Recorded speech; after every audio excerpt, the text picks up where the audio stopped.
जमहूरिया मनाने वाला भारत दुनिया भर में दहशतगर्दाना कार्रवाइयों में मुलविस है, लेकिन उसे लगाम डालने वाला कोई भी नहीं है। पहले कनाडा में एजेंट के जरिए सिख रहनुमाओं को कत्ल करवाया, फिर अमेरिका में भी ऐसी मनसूबाबंदी की जो कि पकड़ी गई, और अब पाकिस्तान के 2 शहरियों के कत्ल में भी भारतीय एजेंट के मुलविस होने के शवाहिद मौजूद हैं। उन्होंने 1917 से 1995 तक बड़े वाज़े तौर पर एक डेमोग्राफिक शिफ्ट देखा है। इजराइल जोर जबरदस्ती से और बीच में नकबा हुआ, अब ये सेकंड नकबा के तौर पर देखा जा रहा है। फलस्तीनियों को मुल्क बदर कर रहा है बाकायदा तौर पर। दे वांट के गजा के लोगों को कोई और मुल्क ले जाए। अजीत डोवल साहब जो कि उनके नेशनल सिक्योरिटी एडवाइज़र हैं, उन्होंने तो ओपनली कह दिया है कि हम पाकिस्तान को नहीं छोड़ेंगे, यहाँ तक कि हम बलूचिस्तान के अंदर सेसेशन करवाएंगे और आज़ाद कश्मीर जो हमारा है उसको भी हम वापस हिंदुस्तान में हज़ब कर लेंगे। कि जिस तरह से हिंदुस्तान का मीडिया देखिए, जब यहाँ पर कोई पाकिस्तानी कत्ल होता है और करते भी राह वाले हैं उसको, तो वहाँ जश्न मनाया जाता है बकायदा। जी जी जी, आपने देखा हमारे यहाँ कसम पुरसी का हाल ये है कि हिंदुस्तान में किस किस किस्म के वाक़यात नहीं हुए हैं। आप मैं चैलेंज करता हूँ, मुझे बताएं कि कहाँ पाकिस्तानी मीडिया ने उसको एक कैंपेन की शक्ल दी है जिस तरह भारत करता है। 2 ममालिक इस टाइम पर कुर्राए अर्ज़ के अंदर दहशतगर्दी फैलाते हुए बड़े वाज़े तौर पर नजर आ रहे हैं। एक इजराइल है और दूसरा इंडिया है, और दोनों ने अपने अपनी जगह पर मासूम शहरियों को पकड़ा हुआ है। एक ने कश्मीर के, एक ने फलस्तीन के, और बेजा जुल्म और बर्बरियत के पहाड़ तोड़े चले जा रहे हैं। Iran and India very close. India और ईरान का जो नेक्सस है उसके 2-3 पहलू हैं। अच्छा। और हो सकता है कि ये भी जो पाकिस्तान के ऊपर जो उन्होंने स्ट्राइक की है, हो सकता है कि ये आइडिया भी इंडिया ने उनको दिया हो कि ये इंडिया चेक कर रहा है कि पाकिस्तान कैसे रिएक्ट करेगा। हिंदुस्तान को एक तरजीही जो है ना वो रवैया उसके साथ रखा गया है, वो इस तरह से कि हिंदुस्तान को फैटफ की ब्लैक लिस्ट में होना चाहिए। ये चीज़ें लेके भी हम नहीं निकल सके, ये चीज़ें लेके भी हम इंटरनेशनल फोरम पर जाके कोई यानी काबिल ज़िक्र यानी क्या कहना चाहिए अचीवमेंट हासिल नहीं कर सके। ये हमारी। नमस्कार दोस्तों, स्वागत है आप लोग का हिंदुस्तानी स्पेशल के एक और नए वीडियो में। दोस्तों, पाकिस्तानी मीडिया और पाकिस्तानी आर्मी जो है वो भारत और इजराइल दोनों से काफ़ी ज़्यादा डरे हुए हैं। एक तरफ पाकिस्तानी मीडिया का आरोप है कि भारत जो है वो हमारे यहाँ पे हमले करवा रहा है और जो हमारे लोग हैं उसको मार रहे हैं, और दूसरी तरफ जो इजराइल है वो गाजा में जो आतंकी हैं उनको मार रहे हैं। लेकिन दोस्तों, दोनों की अगर बात कीजिए तो भारत जो है उसने साफ तरीके से इनकार किया और कहा है कि हम जो हैं वो इस चीज़ में मुलविस नहीं हैं, और ये पाकिस्तान का झूठा आरोप है, क्योंकि पाकिस्तान शुरू से ही आरोप लगाता आ रहा है। लेकिन कहीं ना कहीं बहुत सारे लोगों का ये मानना है कि भारत का हाथ इसमें है। अगर इसमें भारत का हाथ है तो ये हमारे लिए बहुत खुशी की बात होनी चाहिए कि हमारी रॉ जो है वो एक करके जो आतंकी हैं पूरी दुनिया में उससे मार रही है। पहले कनाडा में मारा गया, जो कि कनाडा ने भी भारत पे आरोप लगाया था, लेकिन भारत ने भी इससे नकार दिया था, बोला था कि हम इसके पीछे नहीं हैं। अमेरिका ने भी आरोप लगाया था, उसमें भी भारत ने बोल दिया था कि हम इसके पीछे नहीं हैं। और अब पाकिस्तान ने भी आरोप लगाया जिसमें बोल दिया कि हम इसके पीछे नहीं हैं। लेकिन तीनों जगह पे जितने भी लोग मारे गए सब भारत के दुश्मन थे, सब भारत के खिलाफ काम कर रहे थे, सब भारत के टुकड़े करने के लिए काम कर रहे थे।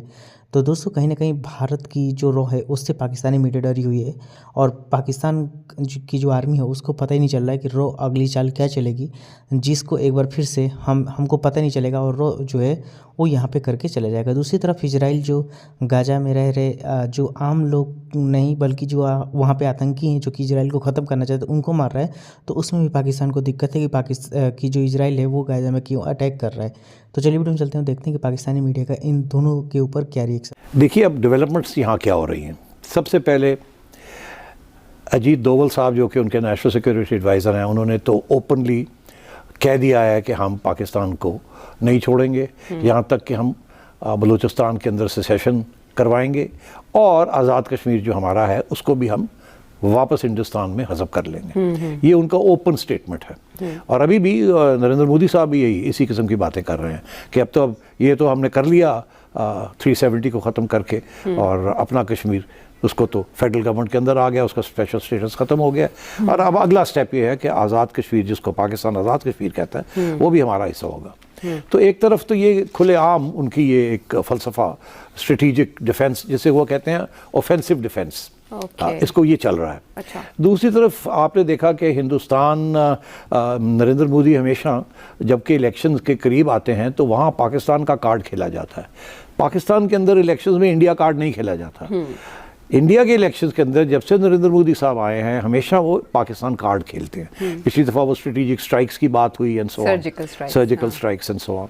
तो अब भी कुछ लोग समझते हैं कि अगली इंडिया के इलेक्शन तो तीन एक माह में तो शायद नरेंद्र मोदी फिर वो कार्ड प्ले करें और इसलिए वो यहाँ कुछ ना कुछ गड़बड़ करने की कोशिश करें जिसके बेसिस के ऊपर फिर वो कुछ हमले करने की कोशिश करें। अच्छा, तो एक तो ये खदशा रहता है बिकॉज ऑब्वियसली स्टेट्स को तैयार होना पड़ता है कि अगर इस किस्म की कोई चीज़ हो तो उसके लिए तैयारी होनी पड़ती है, तो सिग्नलिंग करनी पड़ती है। अच्छा, अब पाकिस्तान की तरफ से ये आर्मी चीफ का ही सिग्नल है टू इंडिया। अच्छा, के और ये जो प्रेस कॉन्फ्रेंस हुई है ये भी सोची समझी प्रेस कॉन्फ्रेंस है। ये पहले जब ये लोग मारे गए या उससे पहले सबको पता था कि इंडियन हैंड है यहाँ। तो इसलिए मगर उस वक्त इसका जिक्र नहीं आया जिस तरीके से अब आया है, फोकस्ड। और उससे एक दिन या 2 दिन पहले खबरें यही हैं कि आर्मी चीफ ने कहीं बैठ के एक मजमे में ये कहा है कि हम मफामत करने के लिए तैयार नहीं हैं क्योंकि इंडिया तो पाकिस्तान का वजूद ही नहीं मानता, वो तो पहले दिन से उसके खिलाफ है। तो ये रिपोर्टेड ये बात आई है। तो इन चीज़ों को आप मगर मिला लें, एक तरफ रखें आप सिग्नलिंग, पाकिस्तान सिग्नल कर रहा है इंडिया को कि हम समझते हैं कि आप मुदाखलत कर रहे हैं जी।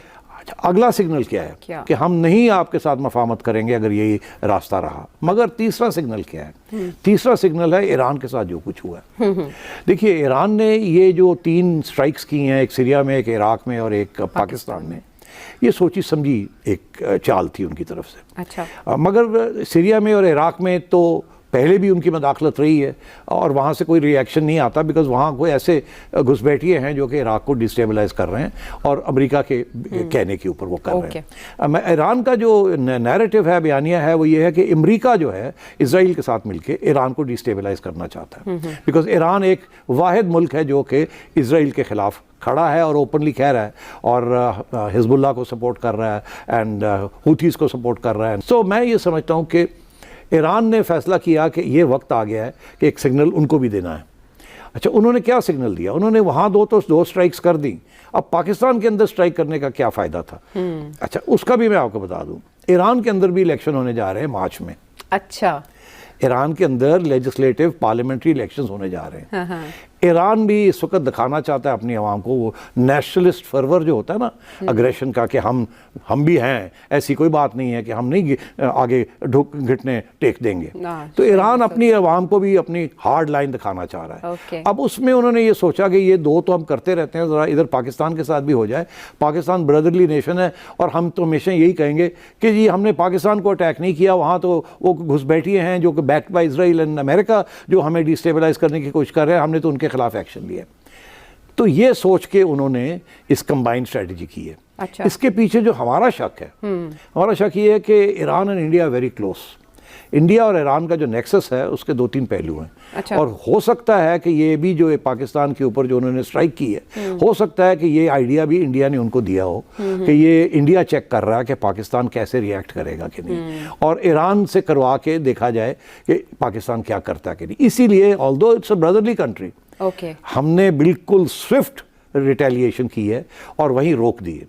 दोस्तों, जगह आपने इस वीडियो में देखा कि जो पाकिस्तान की मीडिया है वो बहुत ज़्यादा जो है वो भारत से डरी हुई है, क्योंकि पाकिस्तानी मीडिया का ये मानना है कि जब से अजीत डोवल जो है वो भारत के नेशनल सिक्योरिटी एडवाइज़र बने हैं तब से पाकिस्तान की खटिया खड़ी करके रख दी है, क्योंकि जो NSA हैं अजीत डोवल वो पाकिस्तान को बर्बाद करना चाहते हैं और उसका नामो निशान मिटाना चाहते हैं। दोस्तों, अगर पाकिस्तान की बात करें तो पाकिस्तान को आज बर्बाद करने की दुनिया के किसी भी मुल्क की कोई ज़रूरत नहीं पड़ेगी, क्योंकि पाकिस्तान खुद ही बर्बाद हो रहा है। पाकिस्तानी आर्मी और पाकिस्तान के आम लोगों में खुद लड़ाइयाँ चल रही हैं, लेकिन क्योंकि पाकिस्तान में एक बयानिया बनाना है, पाकिस्तान की आर्मी के खिलाफ जो चीज़ें पाकिस्तान के आवाम के अंदर है उसको ख़त्म करना है, तो एक बार फिर से पाकिस्तान की आर्मी ने भारत का जो सहारा है वो लिया है और भारत के ऊपर आरोप लगाकर जो है वो कहीं ना कहीं अपने ऊपर जो है लगी दाग को हटाना चाहते हैं। लेकिन पूरी दुनिया ये बात जानती है कि भारत जो है वो कभी भी कोई ऐसी गलत काम नहीं करता, और अगर रॉ ने ये किया भी है तो ये